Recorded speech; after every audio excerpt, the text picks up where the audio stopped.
Hey, what's up, everybody? Welcome back to another Behind the Groove podcast. I am DJ Keo. And I am Basil Barrington. And today we are back with the Expanse, Season 6, Episode number 3, Force Projection. And man, it's just getting better and better and better Hey, every it's starting episode. to heat up. And it's 100%. only the third episode. Right? Yeah, they got a ways to go. There's a lot of stuff that's gonna happen soon. Dude, Marco, man, his days are.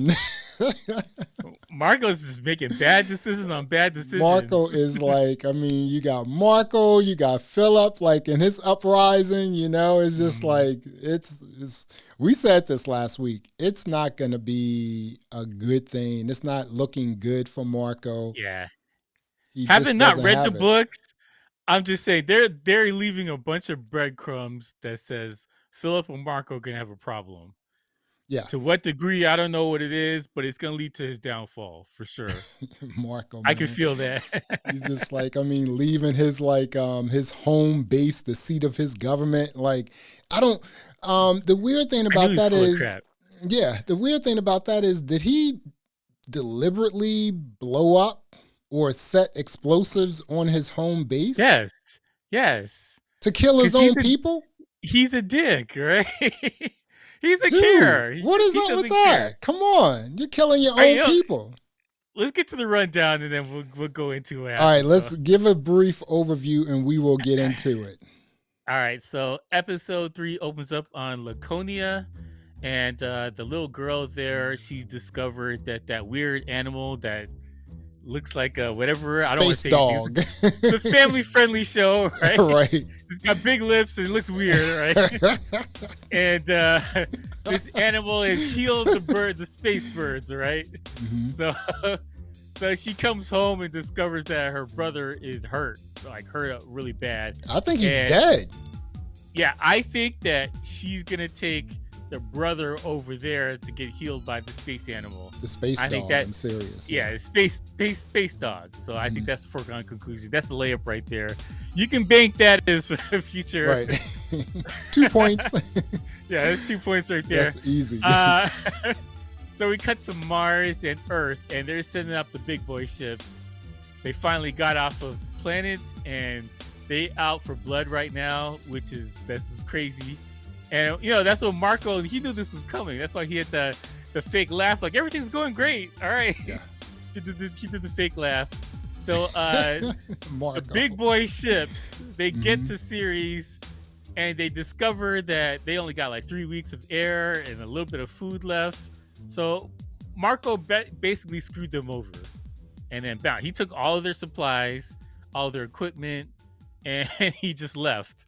And so I think the Belters, they're gonna turn on Marco pretty soon, if they haven't already, because that's a dick move. Like, really, you didn't have to sabotage them to leave. Like, you could have just been like, all right, we're gonna leave now. We're gonna fight the battle away from you, keep you guys safe, but we're gonna protect you or something. You could have said something. Yeah. But you had that speech. You're standing on some milk crates talking about this is gonna be our seat of our government.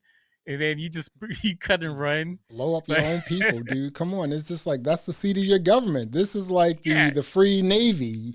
This is the free Navy state, the government, the whole nine, man. Yeah, he's just took over this thing. He said, and then these you just people throw are not like explosives us. In there. Dude, come on. on. That's the other thing. He said, these people are not like us. They take handouts. And we have to fight for everything we get. And these guys are basically, call them dogs. That's it. In essence. Marco wants to be a spacer. He wants to be like in space, the battle, the whole nine. Yeah. But he is weak. He wants to battle. He's bored being he's bored sitting at a desk. Yeah. He wants to be throwing rocks and doing stuff. He don't want to be sitting at a desk. So we get to the Rocinante and Peaches. I love Peaches and Cream here. She's taking over the Rocinante. And James Holden is finally going to get some sleep because he looks tired. That guy looks to shave. I keep saying that. He needs to shave. Yeah. He needs to eat some, what is that, space porridge or whatever that stuff is. He looks tired and hungry. Looks gross, doesn't it? Bruh. He needs to get some rest. And so they come into contact with Marcos. And you know what? You said it. This guy, he's only bent on revenge. He doesn't think anything through. And he gets into a battle with 3 of his ships that are clearly way more powerful than Yeah. Rocinante. Mm-hmm. And Rocinante eats all of their lunch, All. which is impressive, right? But I think it goes back to what we were talking about because, Bobby's from Mars. Mm-hmm. And so she knows how to use these ships correctly. Where these Right. guys just know how to, they know the basics of forward and backwards. It's like using a car. They can turn, but she's like a race car driver. She knows what she's doing. Mm-hmm. So when she took control of the gun, she took them out. Was it Pele or whatever? Like she took the Pele out. She had no She issues. right. They took the Pele out, and but something else happened, and we could talk about that. But yeah, Bobby Yeah. is serious, man. She's a good replacement for Alex, huh? Yeah. I mean, Alex he was the pilot, but like he was a super pilot. She can man. handle He it. knew how to, She can handle the guns, man. Oh yeah, I guess come she on. can do it better. She can handle it better than what's the name? Amos. Yeah, So well, I with don't the know. guns. And like I Yeah. said, don't mess with Bobby. She does not take any mess. Bobby's a real winner, right? She is for real, man. All right, so Pele's disabled along with the other two. I forgot the name of the other ships were, but they're disabled. Grammacus, I remember that name because that's a company I used to do business with. Oh yeah. And the other one is they're out of England and they have a headquarters in Atlanta. And the Okay. other one is the Laborer. Okay. Mm-hmm. All right, so they disabled all 3 ships, and they have the ability to take them off, but James was like, "Nah, we're not gonna do that." Yeah. Like he disables the rocket after Bobby shoots it, which is, I mean, I guess I don't know. It's up to him. Basically, just you extended the length of the show. Mm-hmm. If you ended it here, that would have been a problem, but he kind of extended the length of the show there. So I guess we're gonna have another space battle that's gonna finish off the season. Philip calls his dad out, which I think is justified because there's no business them doing this fight. They thought, okay, we got the bigger ships, we got more weapons than them. Let's just do it anyway, and they probably should have left it alone. And I think it exposed their leadership there is kind of weak. So we'll see how that goes. What was the other thing? Oh, there's booby traps on the series. We kind of talked about that. Yeah. But like he just blew up, how many thousands of people, his own people, dude. That's the seat. That's his government seat. Yeah. That's the seat of his government, that planet. And he was just like, dude, they're not like us. We're out of here. That is outrageous, man. But like, cause the thing is though, he's trying to pretend like, oh, I'm doing this for the belt, but you need all these people to be on your team. If they're not on your team, they're against you. You got problems out there. You can't do this by yourself. You had the whole belt unified in opposition to Earth and Mars. And they're going to hear about this. Yeah. They don't think that, because think about how many people were actually on the station series that were from the ships. It had to have been maybe like 30, 40 people. It couldn't have been that many. Yeah. So like, how much damage did you really do to Earth and Mars? Didn't barely do anything. The ships are fine. I know. And they said there was 1 million people like on Ceres. So, yeah, just all over Ceres because it's a big asteroid. So he's about to kill his own people. Like, dude, that's like yeah, man. That's a dick move, man. He's got to go down, and he's got to go down hard because that makes no sense, at all. I would say this though, as from a writing standpoint, you have to make your villain really unlikable. Yeah, true. Because like at the beginning of this thing, he was making some very strong points about why the belt is having a war right now.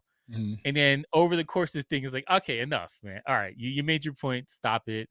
And he's still going. So I think from a writing standpoint, you want to make your villain like as unlikable as possible.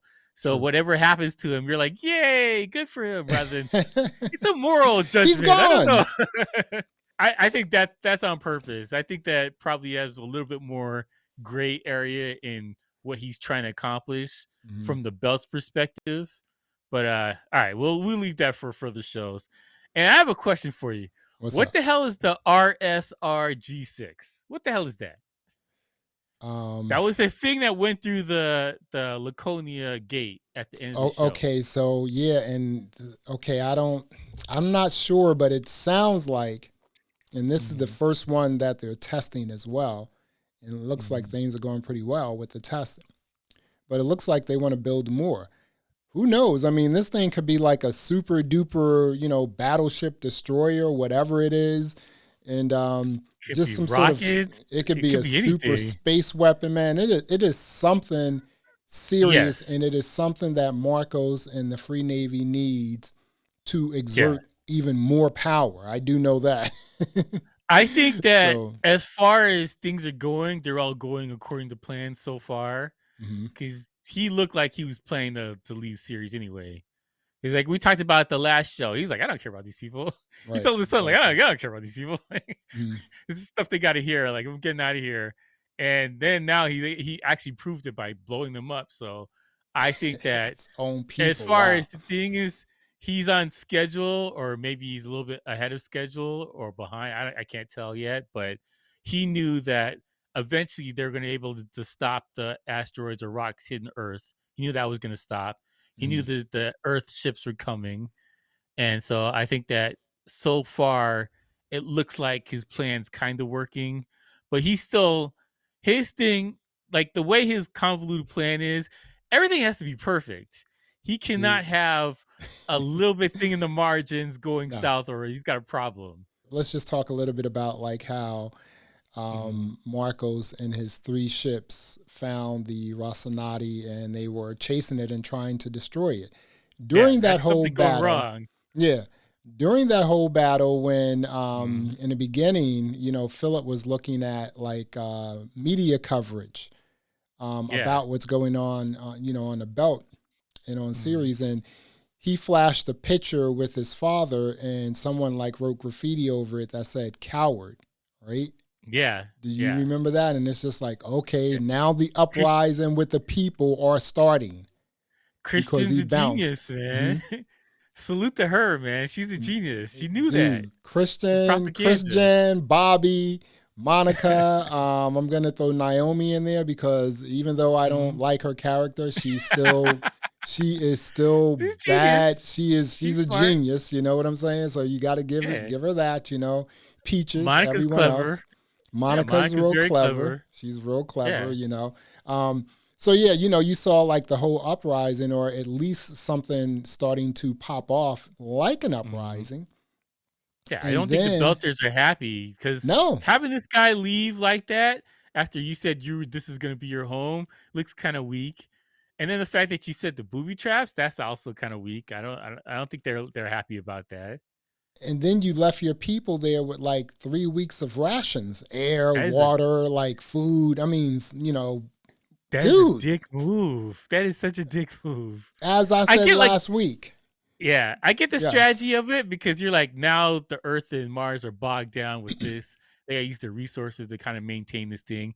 But like, you're proving the point that Earth was right about Marcos. Like, you're not helping your cause. You're making their point for them. And, just the media blitz that Christian is starting to do with Monica, it is like, it's resonating, man. So, you see the graffiti, you see people upset. Yeah. And again, like leave your seat of government, to leave 1 million people there to starve in 3 weeks, and then set booby traps on your own seat of government to blow up, to kill 1 million of your own people. Come on. Yeah. That's such a dick move. Like, that's really a dick move. And it shows that he doesn't care. He's more so about getting whatever he wants accomplished. Yeah. And, like, that's kind of heartless on his part as he's trying to talk for all Belters, which is like, you can't speak for them if you don't care about them. Yeah. And the other thing too is that what's the girl that was she got kicked off of the ship on the last show. So she was watching the propaganda and she did not like it. She did not like what the she girl seen. got kicked off the ship last. Yeah, she was with Kamina. She right. All right, but she's still on the ship, right? Okay, so that's the other thing because Marcos, who went after the Rocinante with his 3 ships and he failed. now we see that supply depots are starting to now link up with Kamina and Walker. And dude, it's that this is the thing though. Everything in his plan had to go perfectly. You could never know where this asteroid ship, the spy ship was. You're not supposed to find out about the depots where the food and stuff supplies are. Yeah. Because if he loses any of them, because you can see now how difficult it is to travel through the space now that the Earth ships are there. Because before they're just going freely, they could do whatever they wanted. But now these ships, they're big gun ships. They kind of disrupt your path to getting to these depots now. They're building more ships too. Yeah, so you could run out of gas or fuel or whatever it is before you get to the ship, or run out of food or whatever before you even get to your other fuel depot. So it's a huge problem. Yeah, and that's what his plan had to go perfectly, and there's cracks in his plan already, even before he got started. I mean, when Marcos and his two other ships, when they attacked the Rocinante, they didn't realize that, or maybe they knew. I mean, they know each other, Holder and Marco. So you would think Marco would know that Holder and his crew, they're like battle hardened. They've been in battles. Yes. Right? They've been in battle for the last 6 months. Forget the previous 6 years. So here you are, your 3 mega ships battling the Rocinante. These people on the crew of the Rocinante, they are smart, they are intelligent. All of them, even Peaches, and they know exactly how to get in and out of situations. So here you have the 3 ships. The Rocinante knocks one out, and then the other one goes to help out the one that was knocked out. So now it's just the Pele and the Rocinante. Now let me ask you this here: why do you think Holder disarmed the missile when it could have just completely been over for Marco? Why do you think he disarmed that? Well, I think that Holden wants to do the right thing, and he's trying to heal people rather than kill everybody. Because initially he kind of was like, "Oh, let's burn everything down, let's kill everybody." And he's kind of turned the corner and said, maybe we can do better or whatever. So I don't think he's trying to, per se, trying to fix Marcos or whatever, but he's thinking long term for the belt. It's better if he's not dead, because then you turn him to a martyr and you have other problems with your hand. Right. Also, I think that they think that they can defeat him and have the belt turn against him rather than, because he needs the belt. He's basically been hiding because of the belt this entire time. Right. Because everyone's been trying to get him for years. So I think that he's looking from the standpoint of, we can turn the belt against him and let him lose that way is better than just killing him and he turns into a martyr. Yeah, so I think that's the martyr thing makes more sense to me for why he didn't do it. Because Bobby was like, F it, man, we tried. Dude, Bobby don't take no mess. He was pressing all the buttons like, let's go. Bobby don't take no mess. But, do you think, so what about this here, right? Do you think that's what I think. That's why I think he, disarmed the missile, because if he were dead, then the Belters have just a figure to look towards, a dead figure. You don't really know what happened, so they just got to take their word for it. It turns into this magical story that didn't happen. If you bring him in, that's one thing. But then if you just exile him and he's just on a run because he lost everything, then everyone sees him for what he truly is, which is a coward. Now, the other reason could have been Holder did not want to destroy the ship that Marco was on, because it would have destroyed, killed Marco and Naomi's son, Philip. Yeah, Philip. Yeah, that's possible too. I didn't even think about Philip. What do you think about that? That's Philip showed his face, right? Philip was like, yeah, Mommy, I cracked up when he popped his head around Mommy. the corner, he popped his head around the corner, he was like, I'm here, Mommy, please don't destroy me. And here's the other thing. Okay, so over these last 3 episodes, Marco hasn't done really anything. He's just been a charismatic leader. He hasn't like pressed any buttons to kill anyone. He hasn't, shot any missiles, nothing like that. He always delegates, everything. Right, exactly. So, once the battle was over and the missile was disarmed, then back on the Pele ship with Marco and Rosenfeld and also Philip. Philip and Marco got into something. And Philip, man, we were talking about this for a few episodes. Philip was like, dude, no, you're the problem. I'm not the problem. I mean, you're the one who failed, not me. Why are you chasing Holder? This is stupid. Yeah, well, because I think from Phil's perspective, he's like, well, I did all these things that caused this war. You didn't do them. I was out there on the asteroid putting the stuff together. I got the spy stuff, so they make the ships invisible. I was the one that set up all these deals to get these weapons. He was doing all the work because Marcos was hiding this entire time. Philip was going around doing all the work. Exactly. And so I think Phil's perspective, like, you guys are cheering this guy. I did this stuff.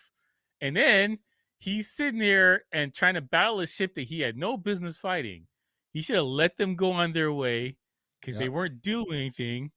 And instead, he got into it with them and exposed that these guys don't know what they're doing. They could have been killed. I mean, clearly, like Holder disarmed the missile and it just scraped the ship, they were done for. They were dead to rights. You could have aired all three of them out. They were done. It was over, Rosenfeld is also pretty interesting because she's a little reasonable, right? Yeah, she's a practical villain. She's pro belts, right? But like the thing about it too is that a lot of people in the Free Navy were kind of forced into it.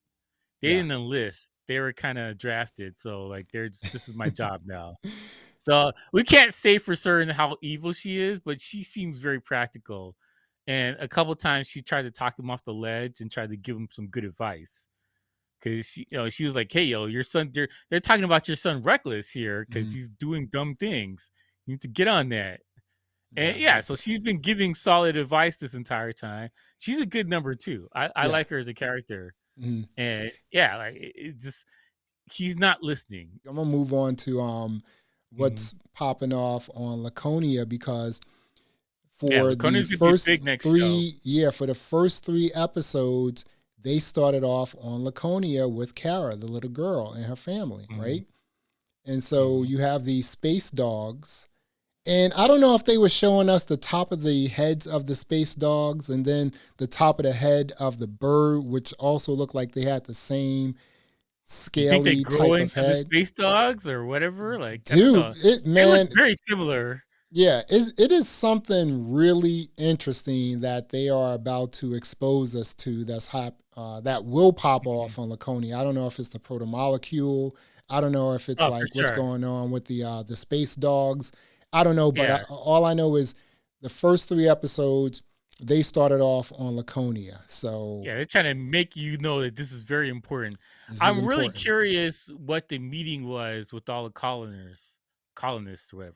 Yeah, from the second episode. Meeting. Yeah, because I thought they were gonna go right into the meeting, but they had the kids thing, and they're like, okay, all right, exactly.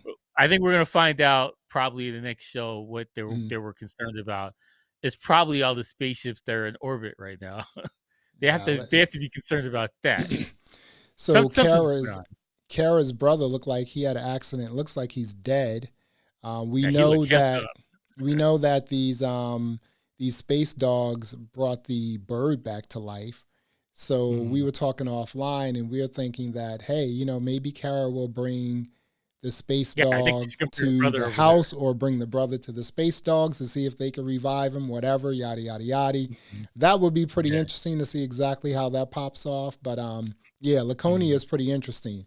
And then you had, they had a very small part this episode with Kamina and Walker, how, just trying to get supplies from these supply depots. And it looks like some of the supply depots are now saying, hey, we are with you, Kamina and Walker. I wouldn't trust Walker. He seems a little, Walker seems... If you looked up sketchy in the dictionary, his face would be there. Like, Belter number one.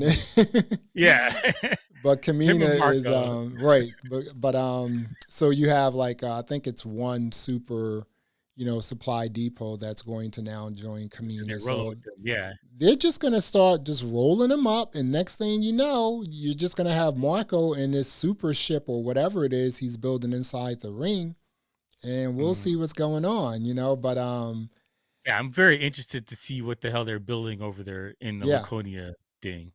it also There's looks something like important. it's something. I mean, it looks like it's gonna be something very dramatic, huh? Yeah. Oh, for sure. And then Bobby was able to grab some data that Holder Mhm. wanted to just figure out where these ships, how are they disappearing in the ring, right? Yeah. That was kind of confusing what she said. Like Mhm. so one ring, there's something weird anomaly would happen there, and they would jump over to the next ring and would go in succession, Yeah. Hmm. and then it will go back to normal. So I don't know what that means exactly. There's Yeah, that something to confused that. me a little bit too. Yeah, I'm not quite sure exactly what's happening there, but like Mhm. it could be interesting. We'll see what happens. It But could be interesting. Naomi and her, the genius that she is, she took the Mhm. data and she decoded the joint, she decrypted the joint, and now she's like, hey, this is the pattern I'm seeing, right?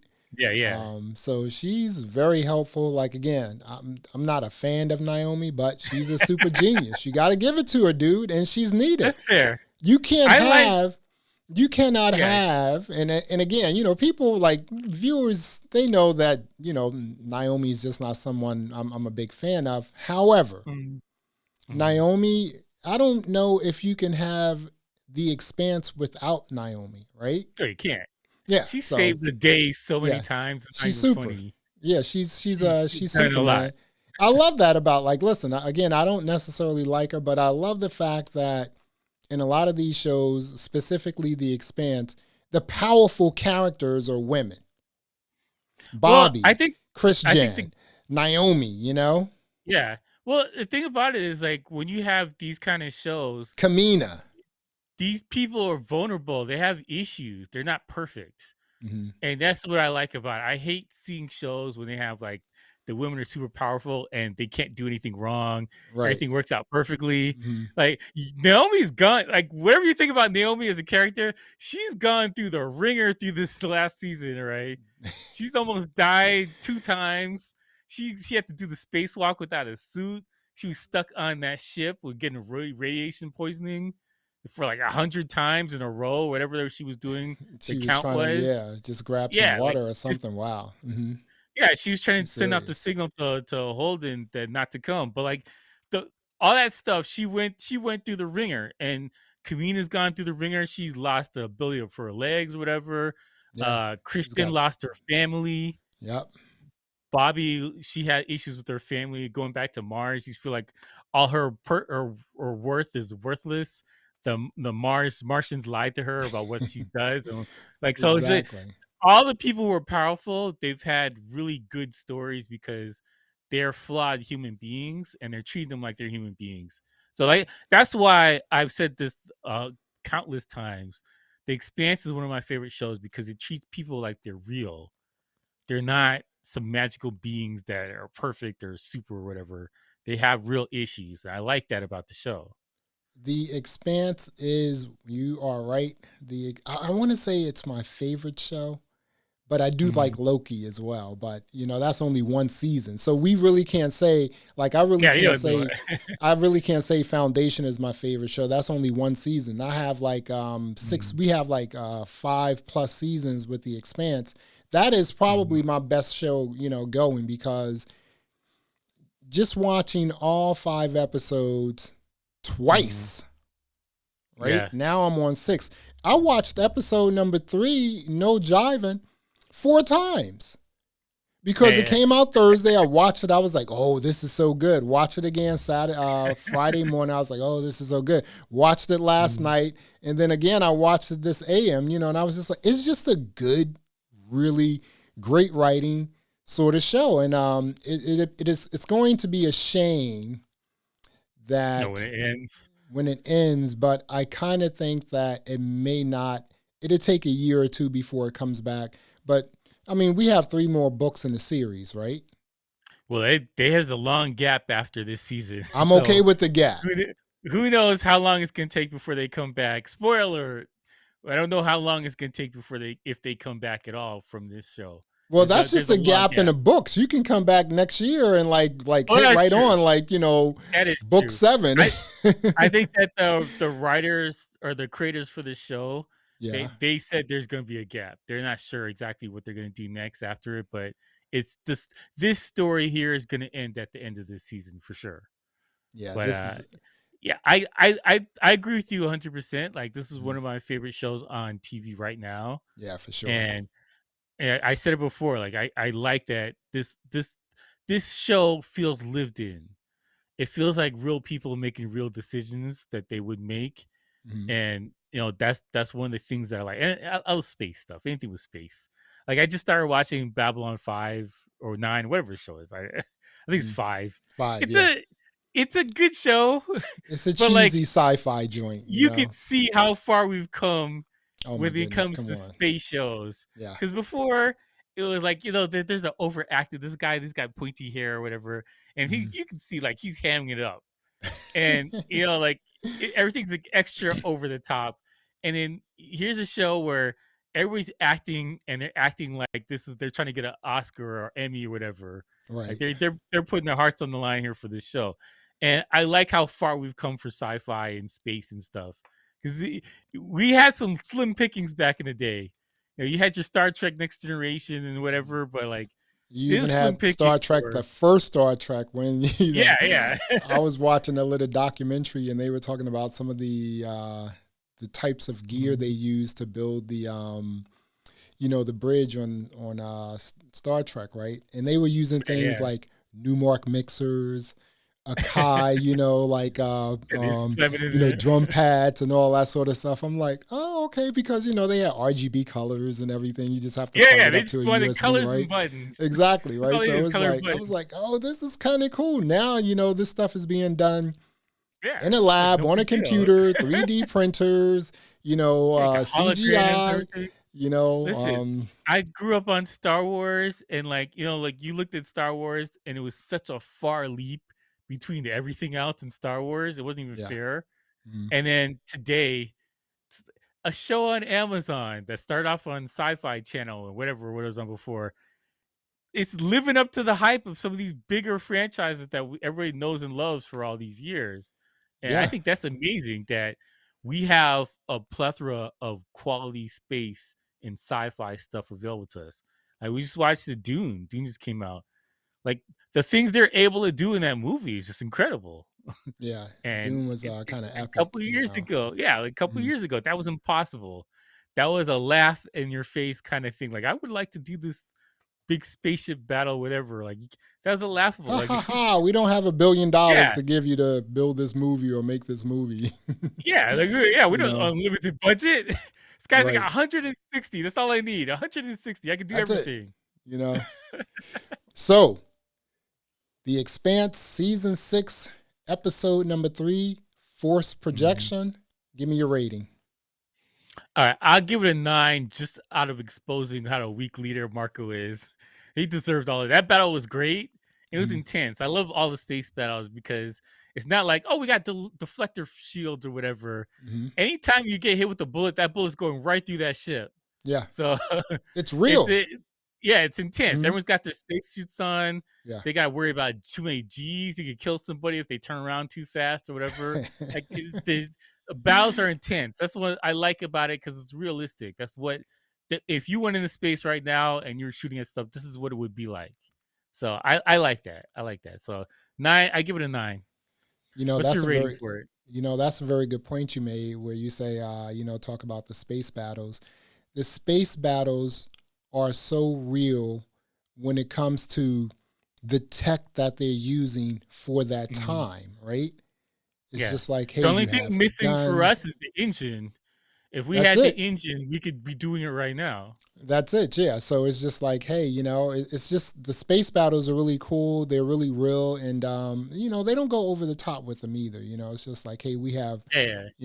rockets, we have like missiles, and we have guns. And, that's pretty much it.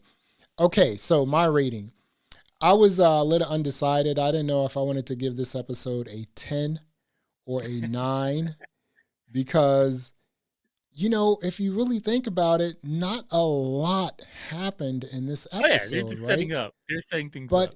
it was still a great episode. So I am also going to give it a 9. We've been like piggybacking off of each other for a few weeks now, 8.5. Yeah, Oh, I like 8.5, 8, But no, really, yeah. I mean, I didn't know, like, I'm like, if I gave it a 10, does that mean that, I'm quite sure there'll be some other 10s, but I'm going to give it a 9. There's going to be a big show. Yeah. I think before the season's done, there's going to be a big show where It's everyone's going going to be a big 10. There's going to be some 10s. I gave it a 9 because everything just came together. Marco, he was exposed. Philip was exposed maybe in a good way. He's a better Philip, right? He's a better Philip. 2.0. We also saw that Peaches is actually becoming a real part of the Rocinante. I love Peaches, man. Peaches is awesome. Peaches. Bobby is also becoming part of the Rocinante. I was watching, I think, season 4, and Bobby was just, cleaning things because she got court-martialed, right? Yeah. And you could just tell she just missed being a soldier. And now that's what she's doing. She's a spy. She's a soldier. She loves it all. Kamina, I mean, the way they build up what Kamina's doing is also pretty amazing. Kamina doesn't take she takes no mess at all. Do not mess with Kamina. So I gave it a 9. You gave it a 9. Great episode. And really looking forward to episode number 4, man. It's going to be pretty awesome. Yep. I agree. Can't wait. Well, there you have it. Another episode of the Behind the Groove podcast. I am Basil Barrington. I am DJ Keo. Thanks for listening. Thanks for watching. And until next time, peace. All right.